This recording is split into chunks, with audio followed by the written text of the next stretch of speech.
আমাদের দেশের প্রধানমন্ত্রী নরেন্দ্র মোদী আজ যে বার্তা দিয়েছেন তার মাধ্যমে অত্যন্ত গুরুত্বপূর্ণ এবং নির্ণায়ক কিছু কথা তিনি সামনে রেখেছেন। আর শুধুমাত্র আমাদের দেশের জন্য নয়, গোটা পৃথিবীর সামনে কিন্তু এই বার্তা তিনি রেখেছেন। প্রথম কথা যেটা প্রধানমন্ত্রী বলে দিয়েছেন সেটা হচ্ছে অপারেশন সিঁদুরের মাধ্যমে আমরা একটি নতুন পথে চলা শুরু করেছি।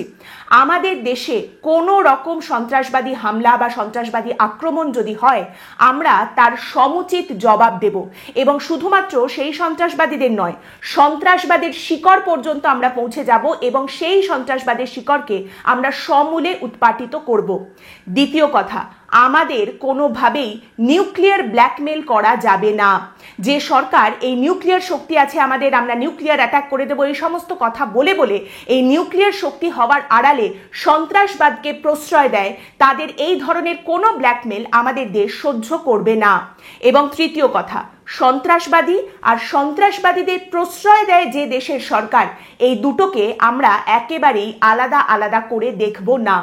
আপনারা সকলেই দেখেছেন পাকিস্তানে যে হামলা করা হয়েছিল ভারতের তরফ থেকে, যে প্রত্যাঘাত করা হয়েছিল, তার মাধ্যমে যে সন্ত্রাসবাদীদের হত্যা করা হয়েছে, সেই জঙ্গিদের শেষ কৃত্যে পাকিস্তানের আধিকারিকদের উপস্থিতি দেখতে পাওয়া গেছে, যেটা স্টেট স্পন্সর্ড টেররিজমের একটি উৎকৃষ্ট উদাহরণ গোটা দেশের সামনে, গোটা পৃথিবীর সামনে উঠে এসেছে। এবং এই জিনিসটা আমরা কখনোই সহ্য করব না। সন্ত্রাসবাদকে আমরা সমূলে উৎপাটিত করব এবং কোনো রকম ভাবে আমাদের উপরে যদি আক্রমণ হয়, আমাদের দেশকে, দেশের নাগরিককে রক্ষা করার জন্য যে পন্থা আমাদের অবলম্বন করতে হবে, সেই নির্ণায়ক পদক্ষেপ আমরা নেব। और मैं फिर दोहरा रहा हूं, हमने पाकिस्तान के आतंकी और सैन्य ठिकानों पर अपनी जवाबी कार्रवाई को अभी सिर्फ स्थगित किया है। आने वाले दिनों में हम पाकिस्तान के हर कदम को इस कसौटी पर मापेंगे कि वो क्या रवैया अपनाता है। कोई भी न्यूक्लियर ब्लैकमेल भारत नहीं सहेगा। न्यूक्लियर ब्लैकमेल की आड़ में पनप रहे आतंकी ठिकानों पर भारत सटीक और निर्णायक प्रहार करेगा। निश्चित तौर पर ये युग युद्ध का नहीं है, लेकिन ये युग आतंकवाद का भी नहीं है। टेररिज्म के खिलाफ जीरो टॉलरेंस, ये एक बेहतर दुनिया की गारंटी है। भारत का मत एकदम स्पष्ट है। टेरर और टॉक एक साथ नहीं हो सकते। टेरर और ट्रेड एक साथ नहीं चल सकते, और पानी और खून भी एक साथ नहीं बह सकता। मैं आज विश्व समुदाय को भी कहूंगा,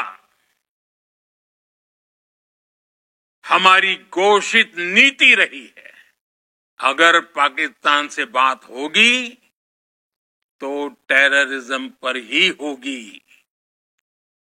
अगर पाकिस्तान से बात होगी तो पाक ऑक्युपाइड कश्मीर पीओके उस पर ही होगी।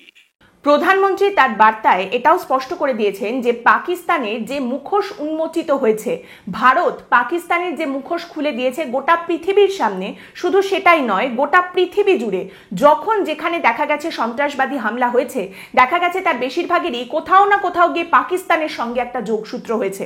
এবং আজ সেই কারণেই প্রধানমন্ত্রী খুব সহজ হিসেব বাতলে দিয়েছেন। ভারতের যে রাস্তা সেটা খুব সোজা। টেরর অ্যান্ড টক একসাথে হবে না, অর্থাৎ সন্ত্রাসবাদ এবং আলোচনা, কূটনৈতিক কথাবার্তা, এই দুটো কোনো মতেই একসাথে হতে পারে না। তারই সঙ্গে প্রধানমন্ত্রী স্পষ্ট করে দিয়েছেন, জল আর রক্ত একসাথে বইবে না। আপনারা জানেন যে পেহেলগামের যে জঙ্গি হামলা হয়েছিল তারপরেই ভারতের তরফ থেকে যে কূটনৈতিক পদক্ষেপগুলো নেওয়া হয়েছিল, একদম প্রথম সেই পদক্ষেপগুলির মধ্যে ছিল সিন্ধু চুক্তি বাতিল করা, এবং এটা পরিষ্কার করে দেওয়া হয়েছিল আমাদের দেশের তরফ থেকে যে আমাদের দেশের জল আমাদের দেশের নাগরিকরাই ব্যবহার করবেন, আমাদের দেশের নাগরিকদের জন্যই থাকবে।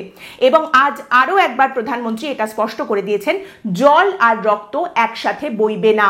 তারই সঙ্গে এই বার্তাও প্রধানমন্ত্রী দিয়েছেন যে পাকিস্তানের সঙ্গে ভারতের যদি কথা হয় তাহলে সেটা টেররিজম নিয়েই হবে, সন্ত্রাসবাদ নিয়েই হবে। এই সন্ত্রাসবাদকে শেষ করার জন্য পাকিস্তান কি কি পদক্ষেপ নিচ্ছে সেই নিয়েই হবে। এবং পাকিস্তানের সঙ্গে যদি ভারতের কথা হয় তাহলে পিওকে, পাকিস্তান অকুপাইড কাশ্মীর, যেটা ভারতের, সেই জায়গা নিয়েই কথা হবে। এছাড়া অন্য কিছু নিয়ে কথা পাকিস্তানের সঙ্গে হচ্ছে না, হবে না। আমাদের দেশের প্রধানমন্ত্রী নরেন্দ্র মোদী তার বার্তার পরে দেশের বহু মানুষ আশ্বস্ত হলেও বেশ কিছু বিতর্কের জায়গা থেকেই যাচ্ছে।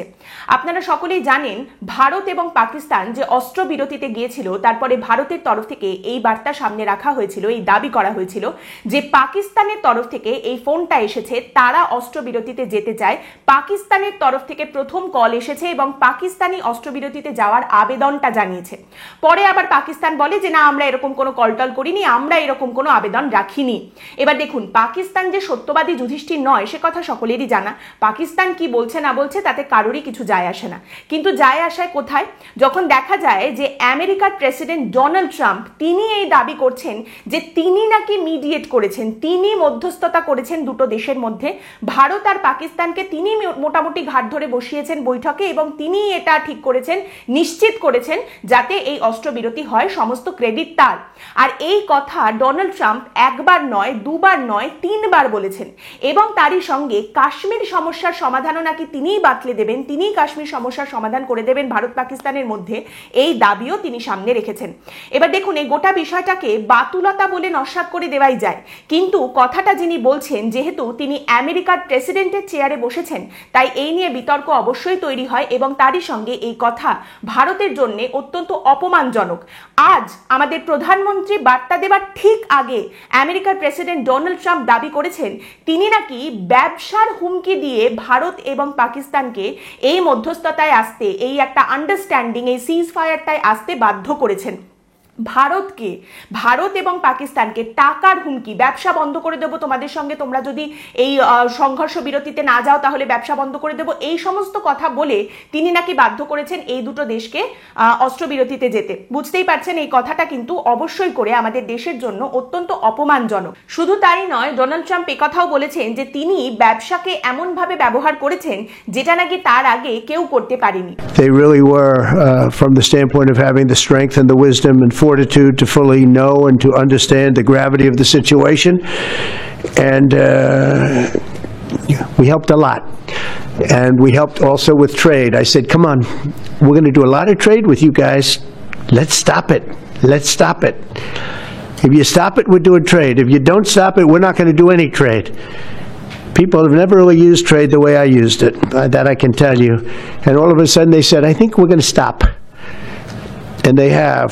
And দেখুন, আমাদের দেশের তরফ থেকে পেহেলগামের সেই জঙ্গি হামলার পর থেকে যা যা পদক্ষেপ নেওয়া হয়েছে, আমাদের দেশের প্রতিটি জনগণ থেকে শুরু করে দেশের প্রত্যেকটি বিরোধী রাজনৈতিক দল সরকারের পাশে দাঁড়িয়েছে। একেবারে দ্ব্যর্থহীন ভাষায় তারা সরকারকে সমর্থন করেছে। সরকারের তরফ থেকে প্রত্যাঘাতে যা যা পদক্ষেপ নেওয়া হয়েছে প্রত্যেকটিকে নিঃস্বার্থভাবে সমর্থন করা হয়েছে ভারতের প্রতিটি নাগরিক এবং প্রতিটি বিরোধী রাজনৈতিক দলের তরফ থেকে। কারণ এখানে প্রশ্নটা ছিল আমাদের দেশের সুরক্ষার এবং আমাদের দেশের সার্বভৌমত্বের। সেই কারণে সরকার যা পদক্ষেপ নিয়েছে তার পাশে সকলে গিয়ে দাঁড়িয়েছেন, বিরোধী রাজনৈতিক দলগুলিও সবাই একসাথে সরকারের পাশে থেকেছে। কিন্তু এই যে ডোনাল্ড ট্রাম্প কথাগুলো বলছেন, এরপরে আমাদের দেশের বিরোধী রাজনৈতিক দলগুলির তরফ থেকেও এই প্রশ্ন উঠে আসছে যে কিভাবে আমেরিকা এই কথাগুলো বলছে, মানে আমেরিকা এইভাবে ভারতকে অপমান করবে বা এক ধরনের এই দাদাগিরি দেখাবে ভারতের সঙ্গে, গায়ের জোর দেখাবে, এই ক্ষমতা বা এই অধিকার আমেরিকা পেলই বা কি করে, এবং কেন যদি এই কথাগুলো মিথ্যে হয়ে থাকে, এই কথাগুলো যদি সঠিক না হয়ে থাকে, সেগুলোকে সর্বসমক্ষে ভারতের তরফ থেকে খণ্ডন করে দেওয়া হচ্ছে না। ডোনাল্ড ট্রাম্প যে দাবি করেছেন সেই দাবিগুলো যদি সঠিক না হয়ে থাকে, কেন যত দ্রুত সম্ভব ভারতের তরফ থেকে এটা বলে দেওয়া হচ্ছে না যে অ্যাজ আ নেশন ভারত এই কথাটা একেবারেই মানে না, এই কথা স্বীকার করে না, ভারত নিজের সিদ্ধান্ত নিজে নিয়েছে। তারই সঙ্গে আমাদের দেশের বিভিন্ন যে বিরোধী রাজনৈতিক দলগুলি রয়েছে তারা বর্তমানে একটি অধিবেশনের আশা করছে, যেখানে এই বিষয়গুলো নিয়ে আলোচনা হবে যে এটা কি করে হতে পারে, আমেরিকার প্রেসিডেন্ট ডোনাল্ড ট্রাম্প ভারতের আগে এই অস্ত্রবিরতির কথা কি করে ঘোষণা করে দিতে পারেন, এবং কি করে তিনি বলতে পারেন যে তিনি এই কাজটা করিয়েছেন। কেন এই কথাটা বলা হবে না অ্যাজ আ নেশন যে কারুর কোনো মধ্যস্থতার জন্য ভারত এটা থামিয়েছে, সংঘর্ষ বিরতিতে গেছে, এমনটা নয়। আমাদের দেশ যে সিদ্ধান্ত নিয়েছে সেটা সম্পূর্ণ আমাদের দেশের সিদ্ধান্ত, অন্য কারুর সিদ্ধান্ত বা অন্য কারুর চাপে পড়ে নেওয়া সিদ্ধান্ত নয়। সরকারের তরফ থেকে যদিও এই ধরনের কোনো অধিবেশন হবে কিনা সে সম্পর্কে কোনো রকম নিশ্চয়তা পাওয়া যায়নি, সেই সংক্রান্ত কোনো খবর সামনে আসেনি, কিন্তু যে খবর সামনে এসেছে সেটা হলো আমাদের দেশের শাসক দল, সরকার নয়, আমাদের দেশের শাসক দল বিজেপির তরফ থেকে বলা হচ্ছে তারা খুব শীঘ্রই একটি তিরঙ্গা যাত্রা শুরু করবে, এবং সেই যাত্রায় সমস্ত মানুষকে ভালো করে বোঝানো হবে যে কিভাবে মোদির হাতে অপারেশন সিঁদুরের সাফল্য এসেছে, এবং মোদি একদম শক্ত হাতে গোটা বিষয়টাকে সামলেছেন এবং তিনি এই সাফল্য এনে দিয়েছেন। প্রধানমন্ত্রী নরেন্দ্র মোদি নয়, বিজেপির মোদি কিভাবে গোটা সিচুয়েশনটা সামলেছেন এবং তিনি এই সাফল্যটা এনে দিয়েছেন। বেশ কিছু প্যামফ্লেটও এই মুহূর্তে চারিদিকে ঘুরে বেড়াচ্ছে, কিছু প্যামফ্লেটের ছবি সামনে এসেছে যেখানে দেখা যাচ্ছে ভারতীয় সেনাবাহিনীর ছবি নেই, কিন্তু ছবি রয়েছে নরেন্দ্র মোদির, এবং সেখানে বিজেপির তরফ থেকে এই দাবি করা হচ্ছে যে বিজেপির মোদি কিন্তু এই গোটা কাজটা করেছেন এবং এই গোটা অপারেশনকে সাফল্যমণ্ডিত করেছেন। দেখুন, বিষয়টা হচ্ছে যত দেখতে পাওয়া যাচ্ছে এই ক্রাইসিসের একটা সমাধান আস্তে আস্তে সামনে উঠে আসছে এবং একটা নিরসনের দিকে আমরা এগিয়ে যাচ্ছি, তত কিন্তু দেখা যাচ্ছে যে আমাদের দেশের শাসক দল, আবারও বলছি সরকার নয়, শাসক দল বিজেপি, তারা আসন্ন যে নির্বাচনগুলি রয়েছে সেই সমস্ত নির্বাচনের প্রচারে এই গোটা কর্মকাণ্ডকে কিভাবে রাজনৈতিকভাবে ব্যবহার করা যায় সেই প্রক্রিয়া কিন্তু শুরু করে দিয়েছেন। আজকের পর্ব এখানেই শেষ করছি। আপনাদের মতামত এই পর্ব সম্পর্কে অবশ্যই জানাবেন। পরের দিন দেখা হবে অন্য একটি বিষয় নিয়ে আলোচনায়। ভালো থাকবেন।